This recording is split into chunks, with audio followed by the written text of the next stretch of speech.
Thank you all very much for coming. I really appreciate it. It's great to be here. And I wanted to especially thank Penny Lutz for doing such a great job at installing my work, which is always the difficult task. So I just want to begin by talking a little bit about the work that's here in this exhibition. For the past 7 years, I have been working with materials that I found on a trip to Southeast Asia. Our family has a company that takes us there every now and then, and I was in Taiwan and found this plastic mesh, which is a transparent material, and I was going to be using it in conjunction with paint, and I decided that I wanted to just use it itself. And so I use it in various ways with layering, and a lot of what I do has to do with light and space. Being in Southern California, it's a big influence to have the ocean nearby and the light of the sun nearby, and all that really operates as part of how I develop my work, how I think about my work. I'm very interested in things that float and things that come and go. These are concepts that kind of are a backstory to some of my work. So that when I'm creating in my studio, I'm not just thinking about the materials themselves, I'm also thinking about ideas and concepts and things that just come to mind. So I'm influenced a lot by other artists' work. My work is influenced a lot by the light and space movement, and a lot by even painters. Back when I was growing up, my first inspiration for my work was the fact that my family had a fabric business, and I pretty much grew up around fabrics and textures and patterns and colors, and I believe that that was really sort of the motivation and impetus for the development of myself as an artist. So I hadn't really thought about that until recent years, that was really my first introduction, but I believe it was as a first influence. And from there, I worked a lot and was always attracted to watercolors and water media and water-based paints. And so from there, I developed a lot of my work. And as you can see, a lot of my work is large scale. And for some reason, I don't really know why I went in that direction, but I really just enjoy work that's larger than the human body. I've developed a series of floor pieces, as you can see here, that incorporate other materials. When I do create floor pieces, I tend to make things that are circular or round, or organic shapes, because I like people to be able to walk around the work. I keep in mind a lot of times the viewer and what the viewer is going to see. So I like to create things that are on the floor, on the wall, and oftentimes I do create work that hangs from the ceiling as well. There aren't any in this particular show, but that's also another aspect to my work as well. So I try to incorporate for the viewer kind of a total experience.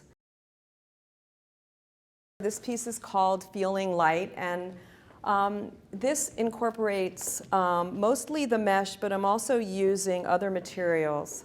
And you'll notice when you look around at a lot of the different pieces that I'm using yarns and painted ropes and painted aspects of other things. So I'm using those materials as textures as if it were a painting. You know, oftentimes artists will create paintings that are maybe thick and thin, or the lines are circular, or they're organic. And so I'm using these actual extra pieces as my brush, in a way, as my paintbrush.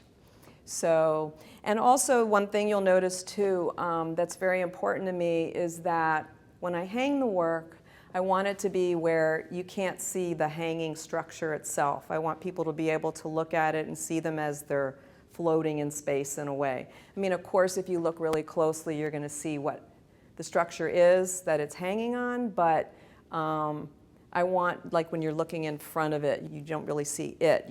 And also, I always hang my work away from the wall, and I do that specifically because it creates shadows around each piece. And so when you walk up close, you're welcome to look behind the work, and it actually creates a whole entire separate pattern on the wall behind it. So that's almost like a second piece. It adds a sculptural dimension to my work. So I really enjoy the idea that the light is hitting it in a certain way, and it creates shadows that create an additional aspect to the work itself. And this piece right here is called Lightness of Being. And as you can see, it kind of creates the same idea. You'll see along the edges, if you take a look, that there's the shadows on the walls are kind of creating a three-dimensionality to the work itself. And actually, with this particular piece, I'm only using the mesh itself, but I'm using the different patterns of the mesh that I've gotten. So I haven't really talked about the material itself, and that is that I know I talked about that I found it in Taiwan and Shanghai, but the idea is that I met the people who own the factory in Shanghai, and they invited us to come see the factory itself. So I watched how the actual material is created, and they use extrusion molding machines to create it. And so what it is they've got these big, huge bags of plastic pellets, and they pour them into the machine, and then the machine creates these patterns and different thinnesses and thicknesses of the plastic. So to me, it was a very fascinating experience to understand, like going back to the beginning of how they made whatever it was that they were making. It's kind of like you look at a piece of fabric, a cotton fabric, and you see threads and how those threads were made. You know, all that is very interesting to me. So this is another one called Blue Breeze, and this is pretty much made in the same way that some of the other ones are.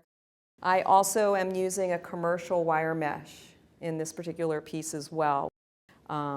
So I've incorporated a different kind of material, but once again, it's a transparent material, which is something that is consistent with my work. I also do a bunch of drawings and mixed media pieces on plastic.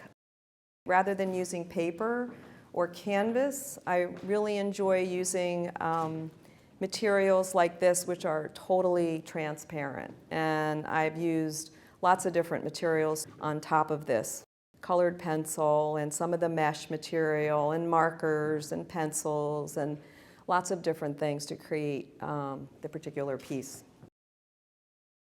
This piece right here, I have done a series of smaller pieces, and this represents one of those. And once again, I think you can see if you look around the piece how the light creates such a beautiful pattern on the wall that it sort of extends the work to be larger than the actual piece itself. And for a while, I was very interested in using handmade materials, not handmade materials, but materials that are used for sewing and handmade kinds of things. So there's lots of buttons and different kinds of small round pieces that I found that, once again, I'm using them as paint. I'm using them as my paintbrush to create the work. And this piece here is called Collections, and I've used a number of different materials here, everything from little round elastic things that are used for hair, to clear filament that I've painted on, to yarn, to creating small little objects in and of themselves, and then stacking them. So I just really enjoy the process of unfolding and coming up with new ways to create my work, and not just using the mesh, but in this case I'm using the mesh in a way as a backdrop to some of the other things that are incorporated into the piece.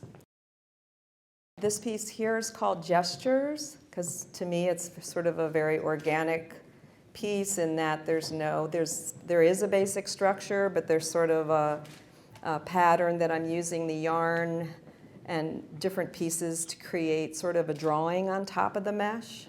And once again, you can see the patterns against the wall and how that figures into the actual piece itself. I'm using fabric in this piece, which is part of a tablecloth that I had from a family It's sort of a personal piece in a way because I'm using some fabric from one of my mother's tablecloths that comes from probably the 30s or 40s or somewhere in there.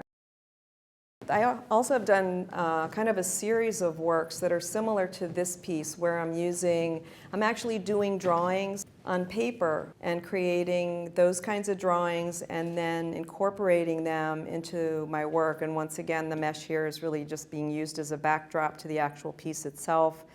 Buttons, embroidery, thread, lots of different kinds of things. And the drawing itself is the sort of the focus of this particular series. And then I guess the last piece here would be another piece in this series that I did of actual drawings that I would call these more like collage pieces. Like I know you've seen collage paintings where people incorporate photographs or they incorporate different kinds of things on paper and then they put those into their paintings. And this sort of is the same idea, only I'm doing it with the mesh itself and incorporating threads, embroidery threads and buttons, and all those things are functioning here like marker or ink drawing or just blobs of paint. So I'm always thinking a little bit about painting because I came from painting. So it sort of was my first introduction to art. Had a lot to do with painting. So it's like I never really leave painting behind. I'm always incorporating that into my work. And that's pretty much it. Thank you for coming. It's wonderful to be here.